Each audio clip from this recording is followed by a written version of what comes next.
Okay.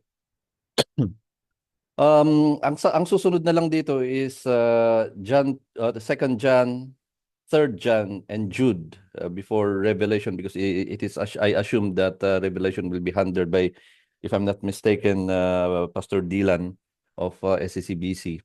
Pero ang gagawin lang niya is single delivery of all of the revelations, because if you will ask me, mahirap na mahirap na uh, chapter natin yung analysis natin ng Revelation. It's too difficult. It's so full of symbolism and full of prophecies na pag i-analyze mo. Revelation is meant to be read as a whole, para makita mo yung overlying na sinasabi. Kasi pag magdidiin ka lang kasi doon, ano yung mga pag-uusapan doon, ay nako, it will have so many issues. Yung mga I wouldn't say problematic verses, but verses that are deep. When I say problematic verses, hindi walang problema yung Bible. Tayo problematic, because we will have difficulties in understanding that. So if I would have to deliver it Revelation, I will deliver it in a single go. Pero at least siguro more or less extended, 1.5 hour perhaps. But we have a second John, third John, and Jude, which is only one chapter each, I think, if I'm not mistaken, with the Jude.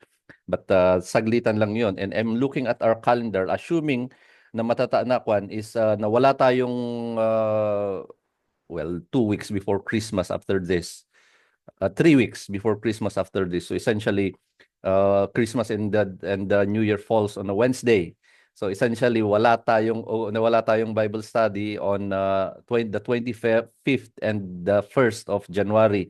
So mag-end tayo on the 18th, by which 18th would be Jude. Oh, no, third John. So when we get back on the January 8th, we will be at least I will be closing with Jude, and then on the 15th, Pastor Dylan would be handling Revelation, and then after that, we start with the Gospels. We go back to the Gospels. So, ayun, back to the discussion. Last week we've discussed about the second half of second half ng analysis natin ng First John chapter 4, and as with the rest of the book, that part was packed full of things that we could learn. Now when I go back and do, because I did yung paano ko ginagawa kasi ito is I'll do multiple reading, and then I draw out my outline. So there are so many things that we could have learned, so much that we were not able to talk about most of it. But I am sure that we were able to learn much about at that particular round. Ginamit ko yung word na round kasi yung round na yon, as in round 1, round 2, kasi as we repeatedly say, every time we revisit a passage, there is always a fresh wisdom and knowledge that the Holy Spirit would illumine for us. Saglit, tignan natin kung ayan, nakapahabol si Kuya Alex. Okay. Una nating pinag-usapan, I would not talk about yung pinag-usapan na natin nung 2 weeks ago. But una nating pag-usapan sa section C was the principle that we can see God through the love that He has given us. The discussion was primarily about the Holy Spirit that is in us and has become a symbol, a seal of our salvation. At ang ginawa ni John is inequate niya yung role of the Holy Spirit and intelligently infused love into the equation, that those who abide in the love of God would also abide in God.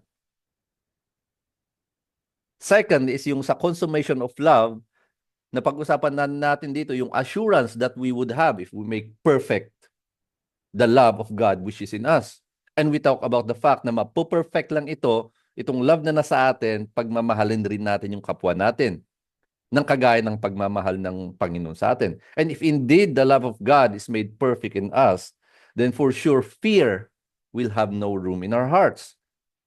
Since assurance and hope fills our hearts and minds. Assurance that indeed we have been saved from the punishment of sins. because of our Lord and Savior Jesus Christ.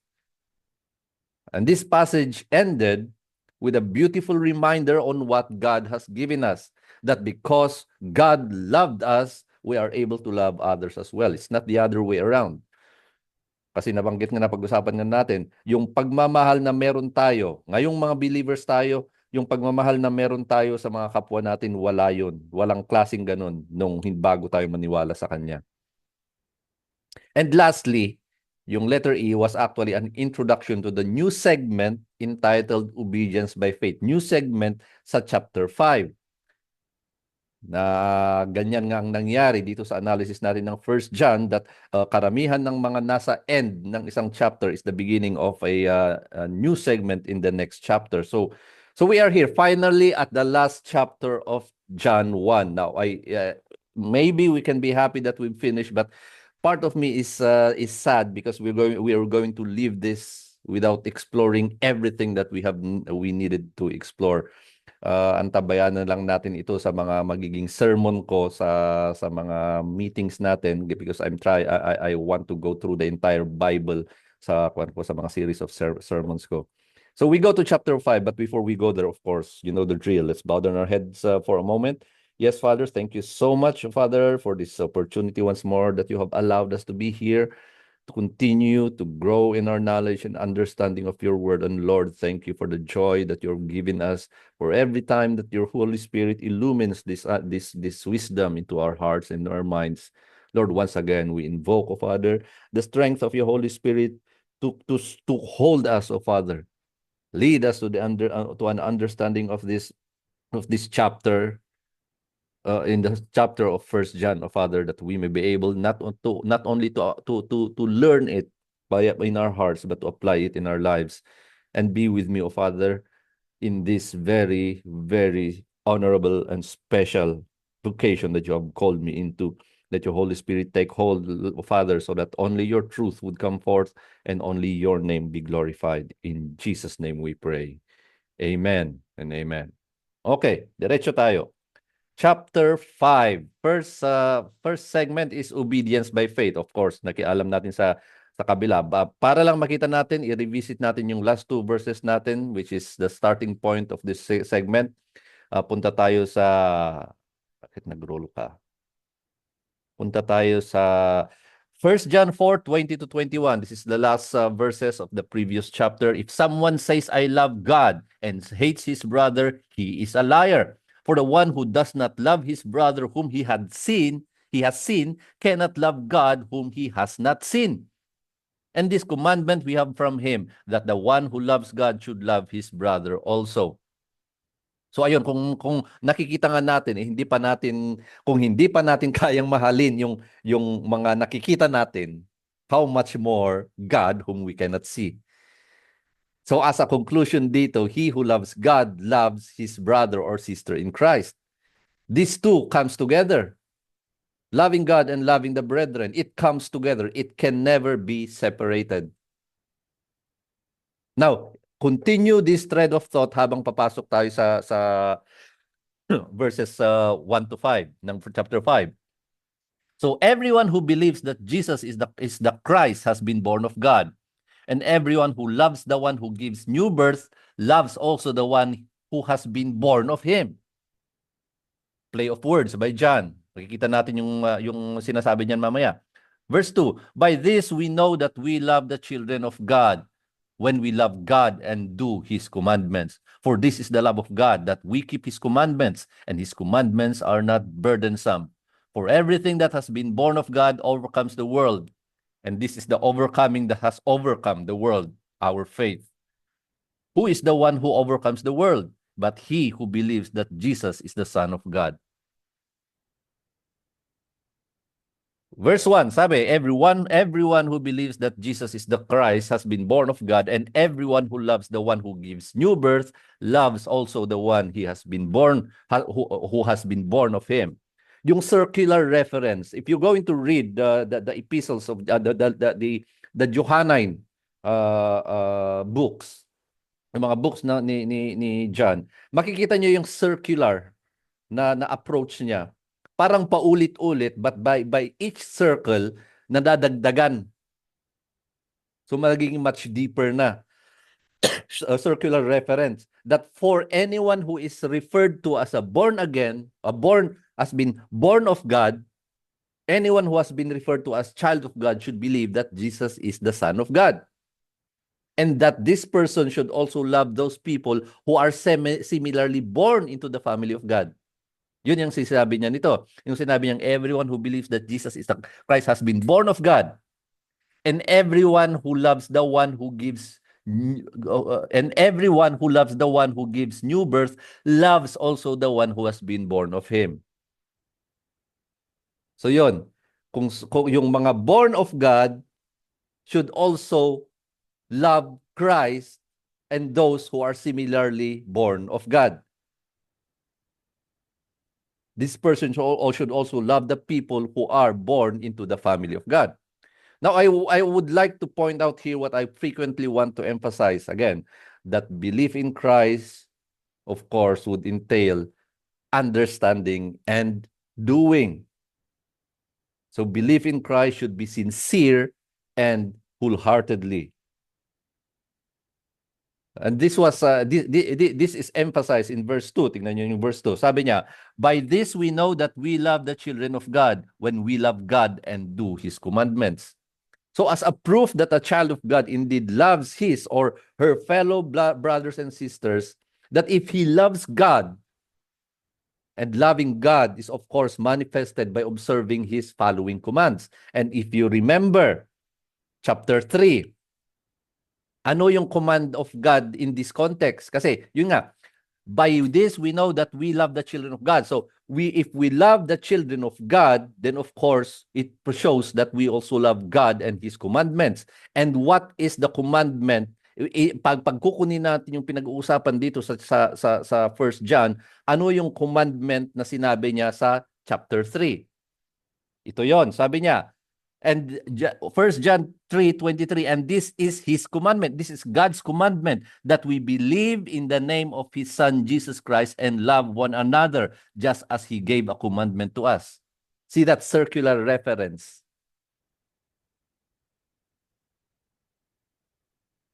Yung sinasabi rin dito na pagpukunin lang natin dito, at idadagdag natin yan, parang ang nangyari, Scripture explains Scripture.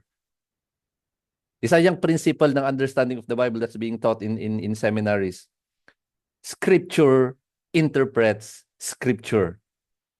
Makikita nyo nga dito pag ina-analyze lang ninyo ganito ba? Siyempre, titingnan mo niyan. By this, we know that we love the children of God when we love God and do his commandments. And then go back several verses. Go back a chapter and several verses later, before, sasabi niya, and this is the commandment, that we believe in the name of his Son, Jesus Christ, and love one another. You see that circular reference. You see how beautiful it is on how the Word of God was written. Kaya nga mag-i-enjoy ka talaga na babasahin mo eh. That being said, na dapat with the help of the Holy Spirit.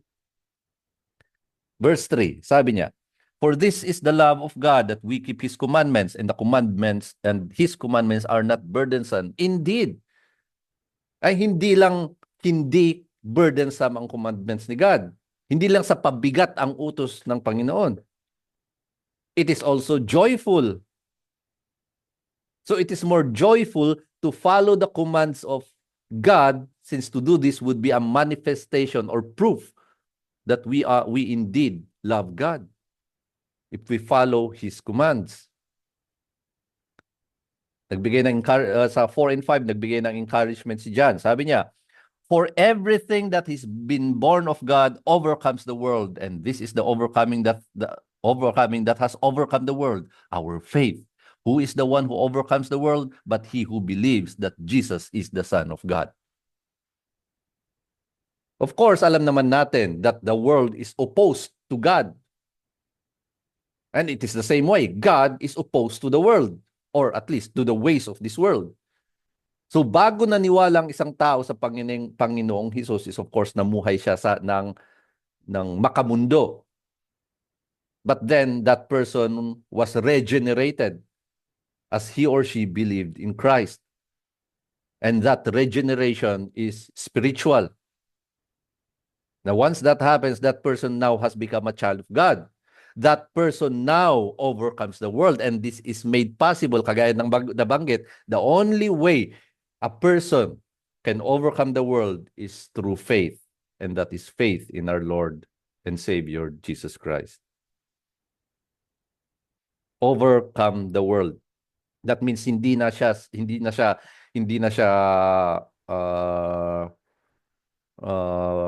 slave to sin. Hindi na sa slave ng mundo, ng mga gawain ng mundo. So he has overcome the world. So yun, obedience by faith. Section B. Ay, bakit? Okay, yan. Section B, the certainty of God's witness. Medyo makwanto na kwan eh. Sige, tingnan natin. 1 John 5:6-13. This is the one who came by water and blood, Jesus Christ. Not with water only, but with water and with blood, with the blood. It is the Spirit who bears witness, because the Spirit is the truth. For there are three that bear witness, the Spirit and the water and the blood, and the three are in agreement. If we receive witness of men, the witness of God is greater, for the witness of God is this, that he has been borne witness about his Son. The one who believes in the Son of God has this witness in himself. The one who does not believe God has made him a liar, because he has not believed in the witness which God has borne witness about his Son. And the witness is this, that God gave us eternal life, and this life is in his Son. He who has the Son has the life. He who does not have the Son of God does not have that life. These things I have written to you who believe in the name of the Son of God, so that you may know that you have eternal life. Amen. Verse 13. Sabi niya, this is the one who came by water and by blood, Jesus Christ, not with the water only, but with the water and with the blood. It is the Spirit who bears witness, because the Spirit is the truth. Blood and water. And this is considered one of the tricky or difficult passages in 1 John. Blood and water, may apat na interpretations dito. First is that blood and water represents the baptism of Christ by John the Baptist, water, and blood that has been poured out of him when he died. Yun yung first interpretation. Second interpretation is his incarnation. Nung pumunta dito sa mundo, that when he came here by water, which is when he was born, and the blood in his veins to prove that he was a man. Third interpretation is blood and water that flowed out from his side when he stabbed him with spear. Remember nung nasa cross? Yung fourth is, well, it's a bit far-fetched. Medyo malayo, kasi the fourth interpretation says that water is the baptism of believers and blood is represented in the Last Supper. Most scholars agree with the first interpretation, na yung water is yung baptism of Christ by the River Jordan, and blood was when he died.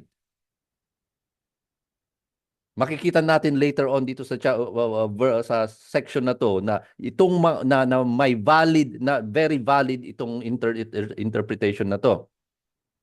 And John states that it is the Holy Spirit that bears witness to these things.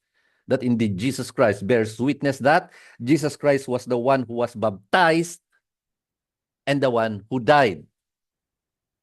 Remember, yung mga Gnostics? And who is the teacher of the Gnosticism? Specifically on the belief that that Christ, the Spirit, came into this man called Jesus when he was baptized, and then came out of him before he was crucified. Cerinthus. John knows him by name. Well, it is said. Kasi Cerinthus stayed in that locality the same period that John lived. So yun. It is by this premise that most scholars agree on the first interpretation. Ako, yes, oo. Dito rin sa first interpretation kasi it makes sense, especially if you read tignan na natin ninyo yung sinabi sa chapter verses 7 and 8. 7 and 8, sabi niya, ha? Ayun. Ano nangyari dun? Okay. Dito. For there are three that bear witness, the spirit and the water and the blood, and the three are in agreement. Ayun na nga, the three. Hindi ito yung the Father, the Son of the Holy Spirit. Kasi sinabi mismo dito may colon dun, the Spirit, the water, and the blood. The three, which is the water baptism of Christ, His death on the cross, and witness of the Holy Spirit. Ha? What? Yun. Yung tatlong yun.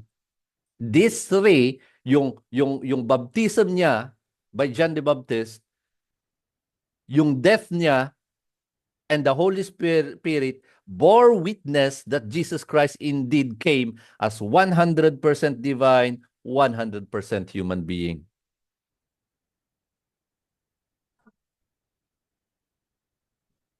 Dove nga, oo, pero sabi nga dito, hindi natin pinag-uusapan yung sinasabi ni Annie na yung dove daw na bumaba kay Christ. But that has no reference here. The one that ang pinag-uusapan dito is the three that bear witness is the Spirit, the water, and the blood. And the Holy Spirit is yung nag-bear witness, nagbibigay ng witness sa mga children of God that indeed Christ, Jesus is the Christ.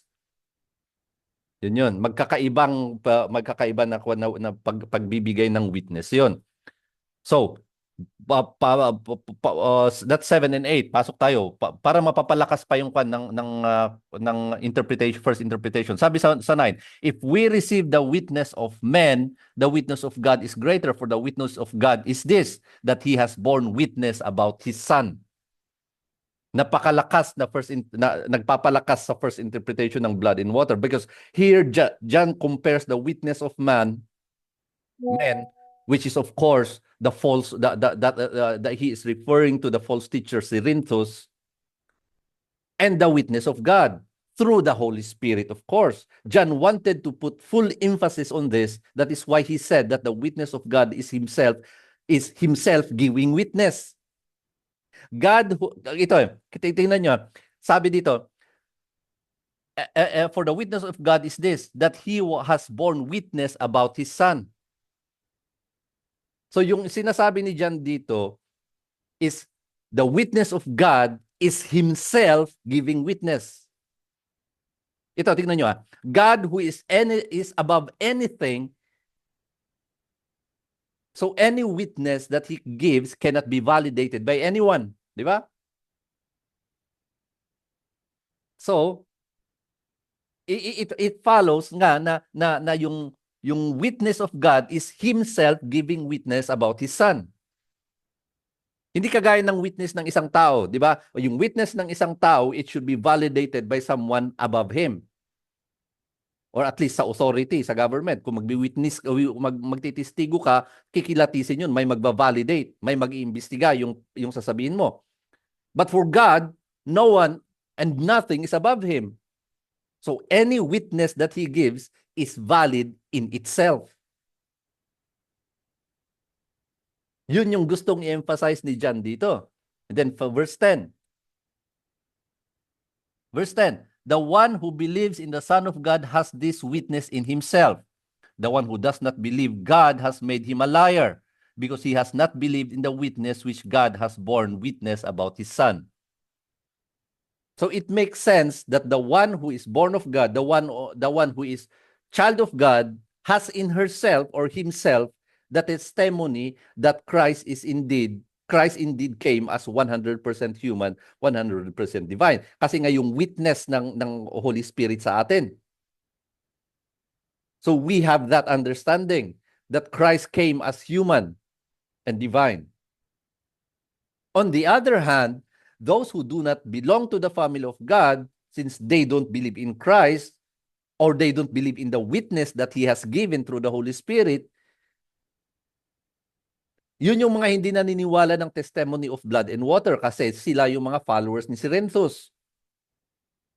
That those who don't believe that Jesus Christ came as human and divine are calling God as a liar. Kasi dumating na nga yung truth. If you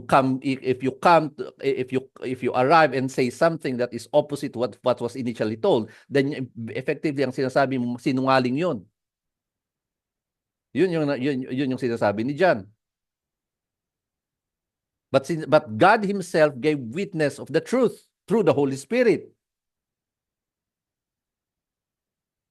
Sila naniniwala sila sa teachings of men. So if mananiniwala sila sa turo ng tao kaysa yung sinabi ng Diyos, iyon nga, ginawa nilang sinungaling ang Panginoon. Tiyatan nyo, hanggang dito nandun pa rin yung pagdidiin, kaya very important yung pinag-usapan natin nung initially that should have an understanding on what was happening, the presence of Gnostics sa nung time na yun. Pero nung time na yun, hindi pa sila tinatawag na Gnostics. Now sa verse 11. And the witness is this, that God gave us eternal life and this life is in His Son. Hallelujah. So ito na naman, tignan nyo yung pinag-usapan sa taas sa 9 hanggang sa, okay, sige, sabi lang kayo na 9 hanggang sa 9 and 10. And then nag-circle back ulit siya sa witness of God that Christ came as yung nag-circle back siya sa witness of God that Christ came as human and divine also leads to eternal life. Na yung mga naniniwala nga sa initial na naisabi that Christ came as, with blood and water, they of course have eternal life. Yun yung nag-circle na naman siya dito. And that eternal life is of course in and through His Son, our Lord and Savior, Jesus Christ. Subukan yung basahin ulit, makikita nyo, ito nag-circle na naman dito Bumalik na naman siya dito na ipinasok na naman niya yung eternal life. Remember sa nung last week, yung love God, yung love God ng pinag-usapan and then pumasok siya sa eternal life. Now, so to incorporate everything, from verse 6, John comes into a conclusion of the section. Ito yung conclusion na para sa section. That he who has the Son has the life. He who does not have the Son of God does not have that life. So those who believe in Cerinthus, that Christ came as spirit, only deny the truth that grants that grants eternal life. They deny on the Son that came as human and divine. So in turn, sila rin na-deny ng eternal life that is in Christ. And of course, those who believe in the witness of God and believe in the Son, in His Son will have eternal life. And lastly, an explanation on why John had to explain it that way.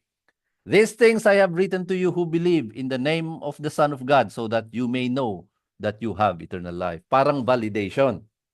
Na yung mga truth na sinasabi ni John dito is to validate the believers. That they who believe in such truth, indeed believe in the Son, and that in itself is assurance that they have eternal life. Similar nga sa preaching sa John 3:16, di ba? Yung mga nakarinig naman yata yung lahat ng dito. Ay si Kuya Dar. That it does not say, it does not say that yung ito, sinasabi niya dito. Hindi niya sinasabi niya dito so that you may know that you have eternal life.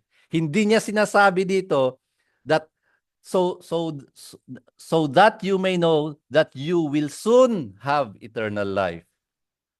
Anong sinasabi niya? So that you may know that you have eternal life. You have it now, present. Hindi niya sinabi that you will have, but you have eternal life.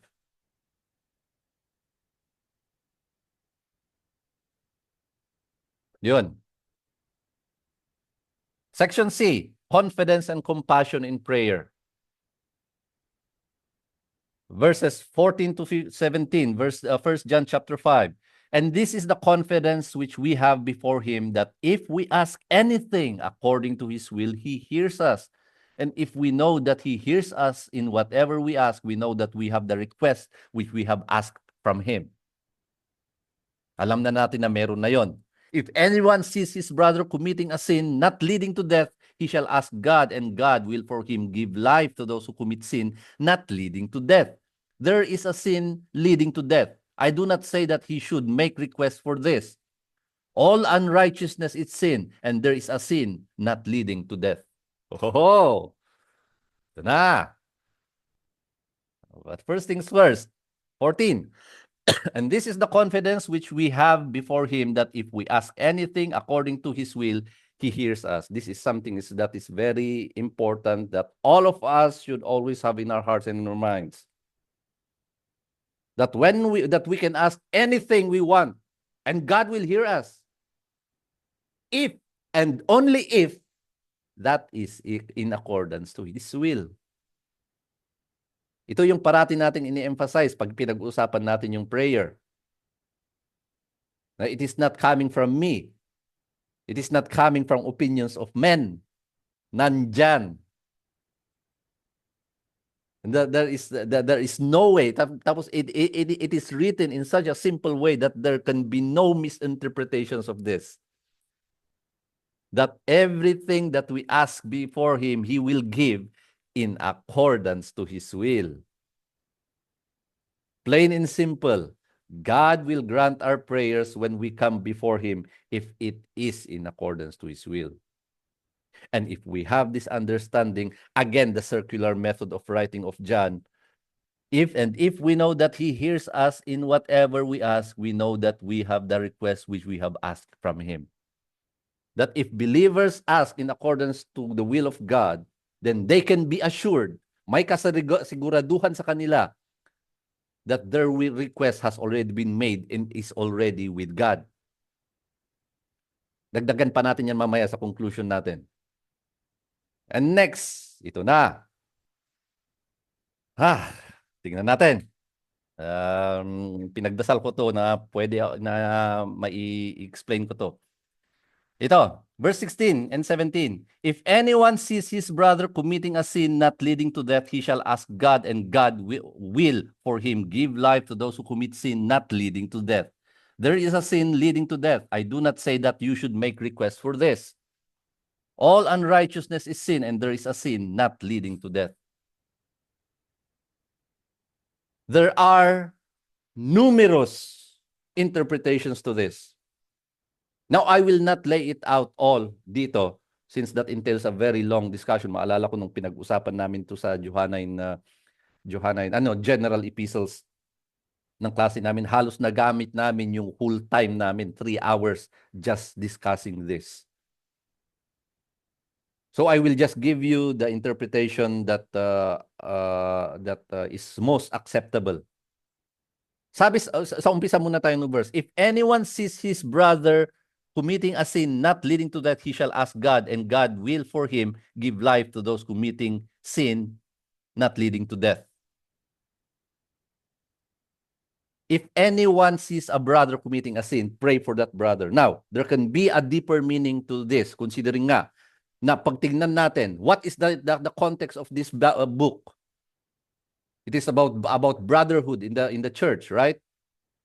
Brotherhood love, ang isang main theme ng book na to. Now, one obvious thing, of course, is pag may nakita tayo, na witness natin, nakita natin mismo, hindi yung narinig. You have to validate that. Kaya nga nandun, pag i-review mo raw yung tao, there are 2 or 3 witnesses. There are 2 or 3 gathered in my name, there shall I be with them. So yun, if may na-witness tayo na sinfulness ng brother or sister, we pray for it. That may God restore that brother or sister. Now, in a deeper sense, if we indeed love that brother or sister, we could go to that brethren and talk to that person who sinned. With love as a motivation, of course. I want to emphasize on that. Love as a motivation. Wag mo nang pupunta ka dun, uy, anong pinaggagawa mo? That's not doing it in love.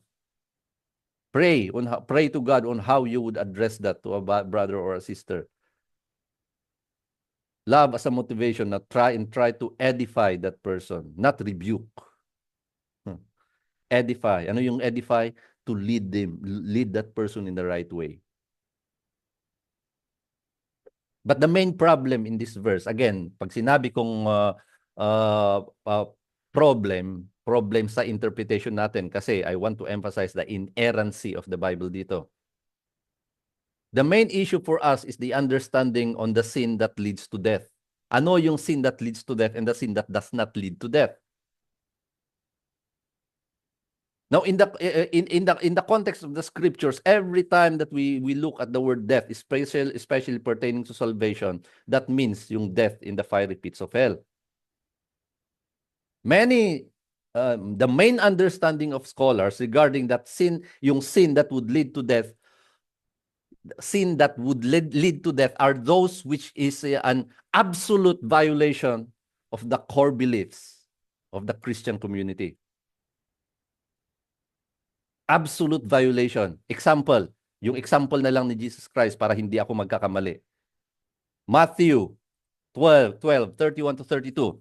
Therefore I say to you, any sin and blasphemy shall be forgiven people, but the blasphemy against the Spirit shall not be forgiven. And whoever speaks a word against the Son of Man, it shall be forgiven him. But whoever speaks against the Holy Spirit, it shall not be forgiven him, either in this age or the age to come.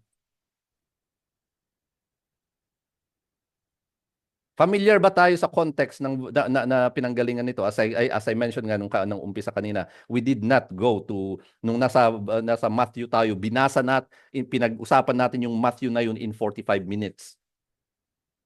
We didn't do what we are doing here, that's chapter by chapter. So ang kwan is sa mga did you come across this sa personal readings ninyo? The context of this is when Jesus Christ, nung nag-cast out siya ng demon from a man, yung blind and deaf, nung na-witness siya ng mga Pharisees, sabi ng mga Pharisees that it is only by Beelzebub, Beelzebub, yung demonyo, that a person could cast out demon. So ang sinasabi, si Beelzebub raw ang nakay Kristo kaya kaya niyang i-cast out yung demon. Remember what followed after that? Christ initially answered using the parable of the divided house, di ba? Then he said this. So from that context and from what was transpiring through chapter 12 of Matthew, it should be understood that it is the Holy Spirit or the Spirit of God that bears testimony on Jesus being the Messiah. Ito, sa Old Testament, ang mga nagbigay sa mga di ba, we understand that the books of the Bible are authored by their own authors, but these authors are inspired by the Holy Spirit. So ilagay mo yung sa context ng Old Testament, yung mga nagbigay ng mga prophecy about Jesus Christ, of course they were inspired by the Holy Spirit, same as yung sa New Testament.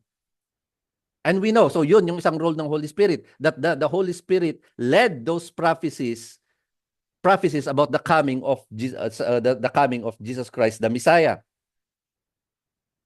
And we know as well that the Holy Spirit was with Christ in his ministry. Siguro may mga sarcasm na sinabi. Bakit? Akala ko ba makapangyarihan si Kristo? Bakit kailangan niya yung Holy Spirit? Hindi ko kailangan explain yon, because that falls under the triune nature of God.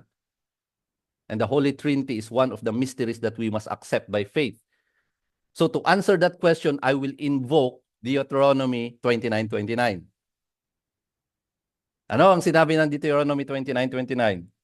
The secret things belong to Yahweh our God, but the things revealed belong to us and to our sons forever, that we may do all the words of his law. na pag yung mga hindi ini-explain ng Bible, such as the Holy Trinity, do not try to dig up concrete explanation of that. Kaya nga ang ginagawa ng tao, parang itlog na may shell, may egg yolk at saka may albumen. Or parang tubig yan na nagiging yellow, nagiging mist, nagiging tubig. They are trying to put the Trinity in a test tube. Deuteronomy 29:29, the secret things belong to Yahweh our God, but the things revealed belong to us. The Holy Trinity as a principle was not revealed to us. So yun, it was the Holy, going back, it was the Holy Spirit who was with God, the Holy Spirit who inspired the authors of the Old Testament. And the Old Testament prophets, through their prophecies and through their books, proclaimed the coming of Christ. And it is the Holy Spirit who was working with Christ. So in this specific case, balik tayo dito, the Pharisees equated or ihinalintulad ang Holy Spirit at si Beelzebub. Yun yung ginawa nila. Kasi initially nga, dinideny ng mga Pharisees that Jesus Christ was indeed the Messiah as prophesied by the apostle, by the prophets. At the same time, tinatawag nilang it is by Beelzebub that this man is casting out demons. That is blasphemy. That is blasphemy to the Holy Spirit. And according to Christ in Matthew 12, it shall not be forgiven in this age or the age to come. Now, this may be one of the sins. Now, no, this is one of the sins that leads to death that John was referring to. And another type of sin that I have read, multiple books have said this. Hindi ako sigurado, but probably it makes sense. One type of sin na leads to death are those which are habitual. Kasi pag habitual kasi yan, it is repetitive.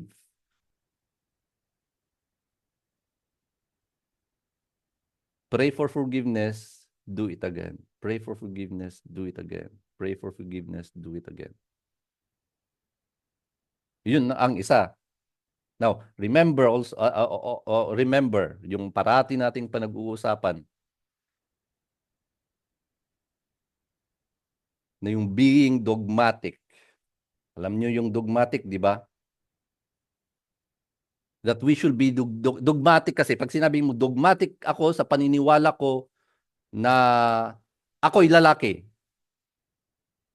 Ibig sabihin, sigurado ako at hindi mapapalitan kahit na ninuman yung totoo na ako'y isang lalaki. If you're dogmatic about Christ as your Lord, it's the same thing. Dogmatic hindi mapapalitan. Of course, we should be dogmatic about the things pertaining to our salvation. Example, that Jesus Christ is 100% divine, 100% human when he came into this world. That he died literally for our sin, for my sin. And now he is alive after 3 days and sits at the right hand of God. That is the thing. And because I believe in him, I have that blessed hope. Those are the things that we should be dogmatic about. Na wala dapat makapagpalit niyan. But we should remain open sa mga open-minded sa mga ibang bagay, and this is one of them. If I may quote,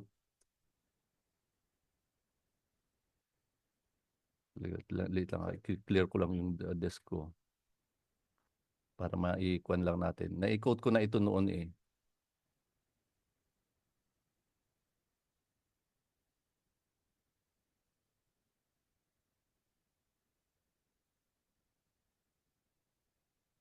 Charles Spurgeon said, "Do not be ashamed to learn and to cast aside your old doctrines and views, but to take up that which you may more plainly see to be the Word of God." So we should not we could not afford to be dogmatic about these things. Now, as we continue to grow in the knowledge and understanding of the Word of God, as the Holy Spirit continues to illumine our understanding of these things, we should change the views that we have to that which is more plainly, that we can plainly see to be in the Word of God. So yun, as I said, maraming interpretation dito, but the one that I gave you is, I think, the best that we could get. That is after much deliberation that we had in school. And then after nung deliberation na yun, pinakita ni Pastor Alan na yun nga rin yung common na understanding. Problematic verse, but I hope and pray that I was able to impart the knowledge that was given to me by the Holy Spirit. Actually, there is so much more that needs to be said on regards to this, but this is not our focus. So hopefully, pray that we will have the time in the future to go through these things. Talagang instructional, i-layout ko lahat-lahat ng pinag-usapan namin ng kwan na yun. So, that's that. Finally, for 1 John, the last section, and of course, we know wala na itong katuloy sa susunod, is knowing the truth and rejecting the false. That's 18 to 21. Sabi dito, we know that no one who has been born of God sins, but he who was begotten of God keeps him, and the evil one does not touch him. We know that we are of God, and the whole world lies in the power of the evil one. And we know that the Son of God has come and has given us understanding so that we may know him who is true. And we are in him who is true, in his Son, Jesus Christ. This is the true God and eternal life. Little children, guard yourself from idols. Finished. Parang yung term name, anticlimactic. Hindi kagaya ng mga letters ni Paul. But that's how John thinks. Diretsahan. Verse 18, unahan na, isa-isayin natin to. We know that no one who has been born of God sins, but he who was begotten of God keeps him, and the evil one does not touch him. I-rephrase ko to, paraphrase ko to. We know that no one who has been born of God sins, but Christ keeps him, and the evil one does not touch him. This is a wonderful assurance that John wants to impart to those who would receive this letter. That those who has been born of God, those who are children of God, does not sin. But note that this does not mean that the child of God never sins. Alam natin yon. Nakita naman natin yung sinabi ni John kanina, di ba? To look out for brothers or sisters who sin. That means na mayroon nagkakasala pa rin tayo. May elaborate natin yan mamaya. Ang sinasabi dito is yung does not sin is yung mga habitual sinning. Yung mga willful sinning. Kasi alam naman natin that though we continue to sin, hindi na yun yung willingly sinning. But the assurance that John was giving is that Christ, who is the begotten one of God, will keep the children of God. He will abide in them so that the devil would or could not touch them. Gandang assurance yun, no? And verse 19, we know that we are of God and that the whole world lies in the power of the evil one. In here, John made the ultimate divide. Dalawa lang. Those who are of God and those who are still under the power of the evil one. In other words, those who are of the world. Dalawa lang, walang gitna. Either anak ka ng Panginoon o anak ka ng demonyo. Yun lang. Yung mga atheist, di mas lalo na yung mga yun. At least nga yung iba, they believe that there is a God. Mali lang nga lang na Diyos. Pero yung mga atheists, sobra dinideny nila na merong Diyos. But I'm not saying that one is worse than the other. Pare-parehas sila. bago pa dadaming sasabihin ko dun.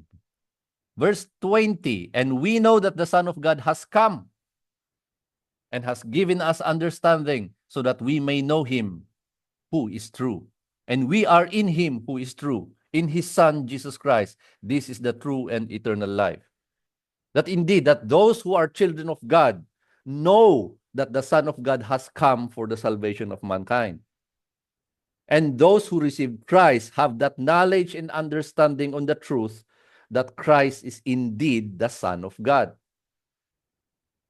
They have the truth in them that Christ was 100% human, 100% divine when he came into this world. And lastly, a sigh of relief. Verse 21, little children, guard yourself from idols. It might be surprising that John ended his letter by warning the churches regarding idols, since there was no indication of any idolatry in the whole book. It's all about false preachings. But we, of course, we here know that idolatry does not only pertain strictly to wooden or golden statues. It is the heart. It is what the heart values more than God. Yan, ibababa natin sa conclusion para mas maidiin natin para sa atin. So yun.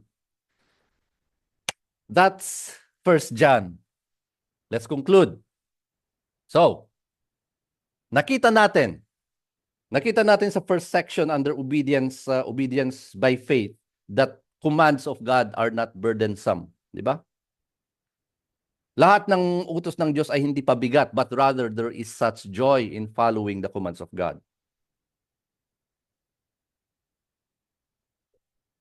Paano magkakaroon sa joy joy sa command ni God? Bawal akong magbabae. Bawal akong magsugal. Di masasarap yun. No. Not in that case. Obedience of the commands of God is more joyful than the joys of this world, which is infused by evil. Because as we follow the commands of God, the more that we draw ourselves closer to him. And the more that we are closer to him, the more confident we are, the more joyful we are, and the more and there is a full satisfaction in our life. A life that is always joyful amidst the issues that we face in this world. Our minds are not filled with confusion and uncertainty, since we know that after this world, there is something much, much, much more greater that awaits us. Hallelujah. So we should take pleasure. We should take pride in being children of God, and being his children, we should act like so. And we can do that by abiding in our Lord Jesus Christ and living the life that he has exemplified. We also saw the consistency on how John presented this letter. Para hindi kayo ma-confuse pag babasahin nyo to, understand the circular approach. Kaya parang paulit-ulit, pero for each circle, nadadagdagan. So nagbi-build up. It may be complicated, but if we allow the Holy Spirit to illumine us as we see that John was building up his argument as he circles back. He is building up in a circular manner, such as loving God. For example, loving God would mean believing in his Son, Jesus Christ. And we repeatedly mention that believing means following and doing. So believing in Jesus Christ would mean to love each other, since it was Christ who said the two greatest commandments. The two greatest commandments, first is loving God with all of our humanity, and second, loving the rest of humanity as we love ourselves.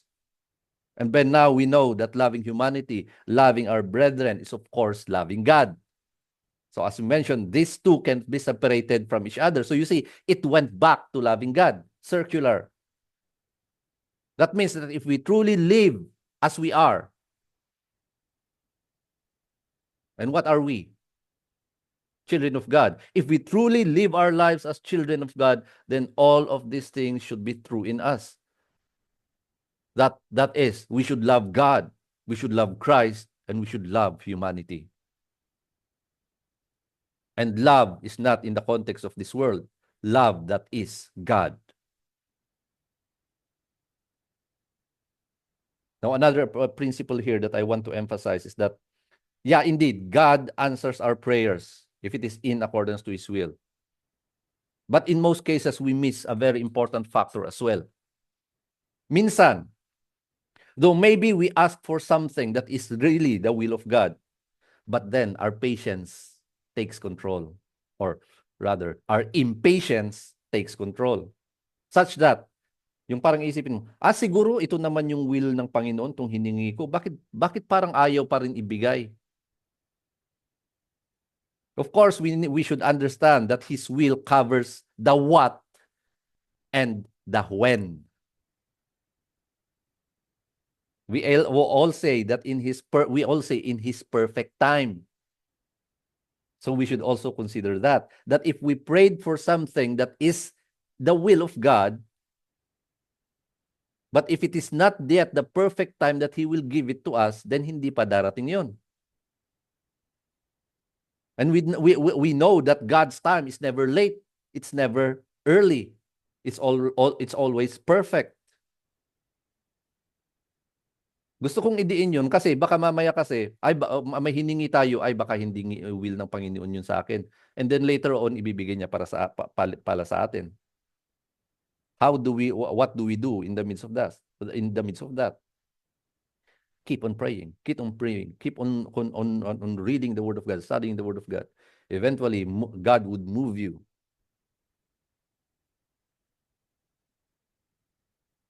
Isa pa yung nakita nga natin sa verse 18. Sabi niya, we know that no one who has been born of God sins. Similar ito sa sinabi niya sa chapter 3. 1 John 3, chapter 9, everyone who has been born of God does not sin because his seed abides in him. He cannot sin because he has been born of God. Pinag-usapan natin dito na yung seed na sinasabi dito is yung Holy Spirit. Now, we mentioned a while ago that this does not mean that we cannot sin because we know for a fact that we sin every day. But what John is saying, especially if we take into account yung chapter 3, verse 9, when we sin, we do not sin willfully. Hindi yung sinasadya, but rather we struggle against it. Anong ibig sabihin nun? It means that when we are at that brink of temptation, the new creation in us is being led by the Holy Spirit to turn away. But the remnants of our sinfulness wants to go ahead. So it is a struggle. But if yung opposite nun is willful, sinasadya, then wala talaga. Actually, hindi na iniinda yung crossroad of temptation. Diretso na lang. That is what John was referring to. We who are children of God cannot sin willfully. Parating meron yung struggle. Anong sabi ni Paul? I do not do what I want to do.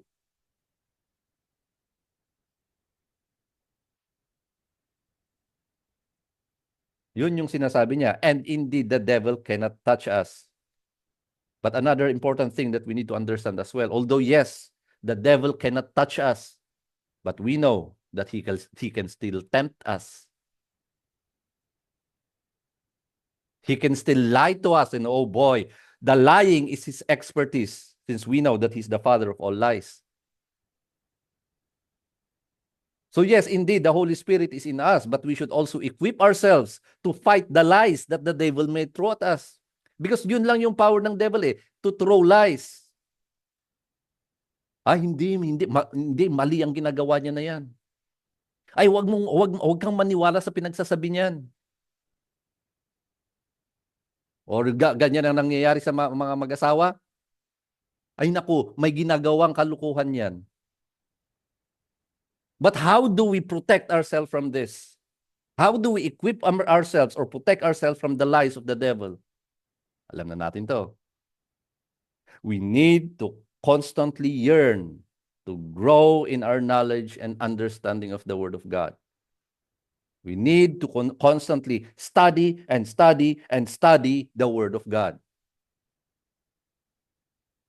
So that means actively participate in our sanctification process so that we would not gratify the desires of the flesh and we would not give the devil a foothold in our lives.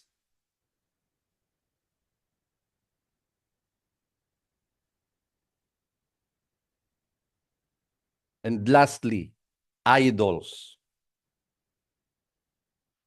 We mentioned that whatever occupies our heart other than God, that is our idol. Kung pera na lang parati ang iniisip natin, ang nasa puso natin, yun ang Diyos natin, yun ang idol natin. It's not out of the blue that John used this at the last verse of the epistle. Kung ang laman ng puso mo is lust, that is your idol. Kung ang laman ng puso mo is ipaangat lang yung sarili mo, that's pride. That's your idol. And that is the most common na idol. Self-idolizing. Yung ikaw na lahat.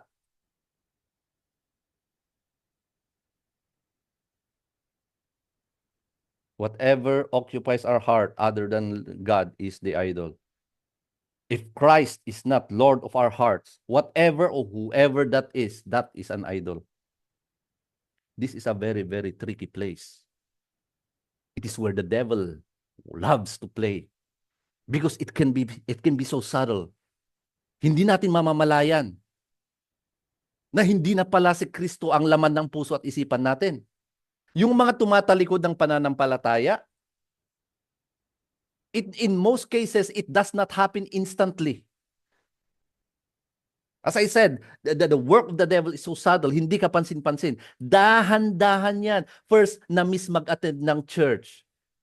Then later on, dahan-dahan na nagiging mas frequent na. Hanggang sa very rare na.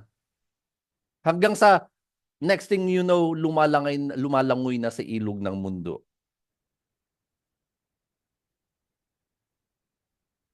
That is why the warning about the heart is clear. Proverbs 4:23, guard your heart with all diligence, for from it flow the springs of life. Or the opposite is also true, that from the heart flows death. It is all about the heart. So be watchful and guard it with all diligence.